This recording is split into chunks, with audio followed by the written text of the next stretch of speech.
उदाहरण ऐका. तिसरं उदाहरण बापाच्या प्रेमाचं. आज आपल्या गळ्यामध्ये माळ, गळ्यात टाळ, भाळावर बुक्का, कपाळावर कुंकू, दारामध्ये तुळस, मंदिरावर कळस, महिलांच्या नाकात नथ आणि पुरुषांच्या ओठावर मिशी. कोणामुळे जिवंत असेल तर महाराष्ट्राचे राजे छत्रपती शिवाजी महाराजांच्यामुळे. या मातीची आन बान शान छत्रपती शिवाजी महाराज महान. छत्रपती शिवरायांची कृपा आहे की आपण आपल्या परंपरा, रीतभात जशाच तशा साजरा करू शकतो. पिढ्यानपिढ्यांची आपण नावं सांगू शकतो.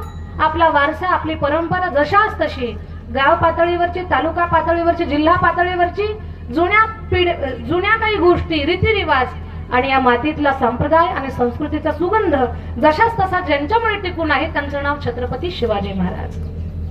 शिवरायांच्या जीवनात असाच एक कठीण प्रसंग.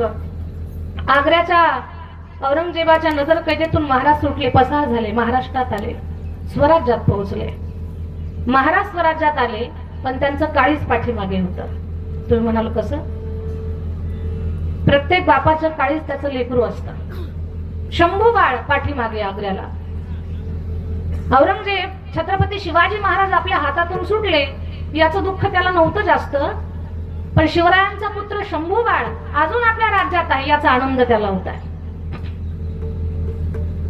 म्हणे जाऊ दे शिवाजी महाराजांना, पण तो शंभू अजून माझ्या राज्यामध्ये आहे. आणि तो मुलगा जरी पकडला ना तर शिवरायांची ताकद कमी केल्यासारखी होईल. कारण स्वराज्याचा दुसरे छत्रपती शंभू राजे आहेत. छत्रपती शिवाजी महाराज जेवढे प्रतापी आहेत, तो मुलगा बापापेक्षा कणभर सरस आहे. छत्रपती शिवाजी महाराज जर सूर्य आहेत तर हा शंभू बाळ चैत्रातला सूर्य आहे. छत्रपती शिवाजी महाराज सागरावरची लाट आहे तर शंभू बाळ सुनामी लाट आहे. 9 वर्षाचं पोर यानं माझ्या नजरेनं नजर लावली आहे, त्याच्या नजरेतली ताकद माझ्या लक्षात आलेली. पोर जरी पकडलं तरी खूप काही झालं. म्हणून शंभू बाळाला पकडण्यासाठी औरंगजेबानं जिकडे तिकडे गस्त वाढवला. पकडायचं पोराला, या शिवरायांची ताकद कमी करायची, या पोराला आपल्या कैदेमध्ये ठेवून गस्त वाढवला. लहान लेकरांच्या चौकशा चालू झाल्या. 8-9 वर्षांच्या लेकरांच्या कसून चौकशा. महाराजांना रोज एक बातमी कानावरती येत होती, आज इथे लेकराला अडवलं, उद्या तिथे अडवणार, परवा तिथे असं आहे. महाराजांचा जीव कासा विसवायचा. भले स्वराज्याचा अधिपती आहे पण एक बाप आहे.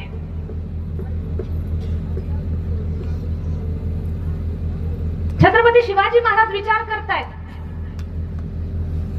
की कसं याच्यातून बाहेर पडावं, माझ्या लेकराला सुखरूप सही सलामत स्वराज्यात कसं आणावं. विचारा अंती एका बापाचा विचार पोहोचला. आपण कल्पना करणार नाही तिथपर्यंत. शंभू बाळाचा प्राण वाचवण्यासाठी छत्रपती शिवाजी महाराजांनी जिवंत लेकराचं श्राद्ध घातलं. शंभू बाळ मेले म्हणून त्यांचं श्राद्ध घालून टाकलं. सगळ्या स्वराज्यात शोककळा पसरली. शंभू बाळ मेले, शंभू बाळ मेले, शंभू बाळाचा मृत्यू झाला. आणि बातमी रात्रीतून औरंगजेबाला पोहोचली. कशी पोहोचली असले विचार करा. रात्रीतून पोहोचली. हुजूर, ज्याला मारायचं होतं तो निसर्गाच्या तडाख्यात सापडला आणि त्याचा मृत्यू झाला. शंभू बाळाचं श्राद्ध रायगडावरती, राजगडावरती तिथे चालू आहे. श्राद्ध कर्म पूर्ण झालं. पूर्ण स्वराज्यात शोककळा पसरली. आता शिवाजींची ताकद आपण कमी केली. औरंगजेबाला एवढा आनंद झाला. औरंगजेब म्हणतो, या अल्लाह, जे काम मला करायचं होतं ते तू माझं काम केलं, तुझी किती मोठी मेहरबानी आहे माझ्यावरती. औरंगजेबाला आनंद झाला. तिकडे तो फटाके काय वाजवतो, सगळे गस्त शिथिल केलेले आहेत, सगळेजण आनंद उत्सव साजरा करताय. जसा पहारा ढिला झाला, शिथिल झाला, तसा शंभू बाळाचा मार्ग मोकळा झाला. आणि शंभू बाळ सही सलामत स्वराज्यात पोहोचले. जेव्हा बाप लेकाची कडकडून भेट झाली तेव्हा विजयाची तोफ वाजली, आनंदाचे नगारे वाजले आणि सगळीकडे एकच जय जयकार, छत्रपती शिवाजी महाराज की जय, धर्मवीर संभाजी महाराज की जय. दृष्टांत तर इथेच थांबू आपण, पण याच्यातून सांगायचं आहे एवढं मला, या कलियुगातली ही सत्य घटना. लेकराचा जीव वाचवण्यासाठी 350 वर्षापूर्वी जिवंत लेकराचं श्राद्ध घालणारा जगातला पहिला बाप छत्रपती शिवाजी महाराज. हे बापाचं प्रेम आहे. प्रचंड प्रेम करतो आपला बाप आपल्यावरती. त्या प्रेमाचं मूल्य करू शकत नाही. बाप फक्त व्यक्त होत नाही. आई जसं रडून मोकळी होते ना, आई रडते आणि अश्रू बाहेर काढते, बाप अश्रू गिळतो. बाप काय करतो? दुःख अश्रू पचवण्याचं गिळण्याचं काम करत असतो. का? माझ्या डोळ्यातले आसव पाहून माझ्या लेकरांच्या डोळ्यात आसव येऊ नयेत याच्यासाठी अश्रू गिळण्याचं खूप मोठं काम आपला बाप करत असतो. कीर्तन ऐकण्यासाठी बसलेल्या सर्व माझ्या तरुण भावंडांना, जे कोणी तरुण आले नसतील त्यांच्यापर्यंत माझा निरोप पोहोच करा. थकले भागलेल्या, गाठीचा आधार घेणाऱ्या, चेहऱ्यावर सुरकुत्या पडलेल्या, गाठी गाठीचं धोतर घालणारा आपला बाप, त्या बापाला उतरत्या वयात उतरत्या काळात चुकूनही असं कधीच म्हणू नका तुम्ही आमच्यासाठी काय केलं म्हणून.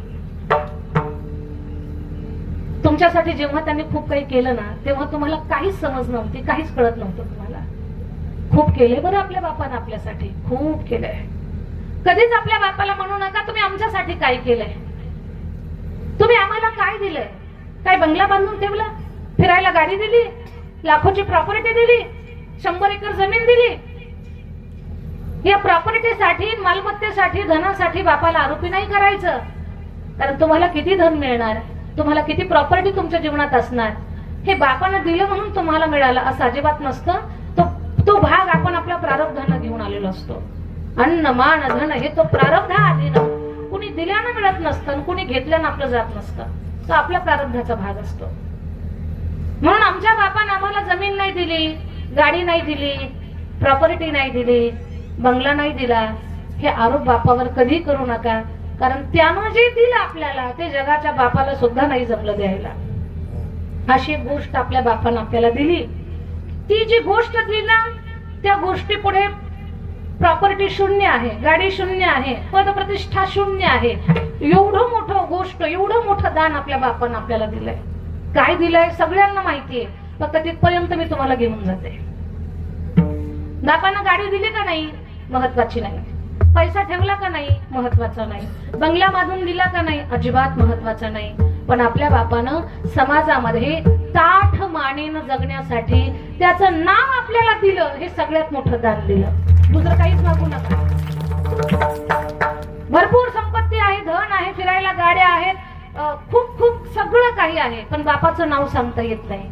या सगळ्या वैभवात काय सुख आहे तुम्ही अभ्यास करून सांगा मला. मनानं काहीच बोलत नाही. गुरु नानकजींचा पुरावा माझ्याकडे आहे. वडील सांगता येत नाही त्या लेकराची अवस्था कशी आहे. पंछी पंख बिना, हाथी दंत बिना, नारी पुरुष बिना.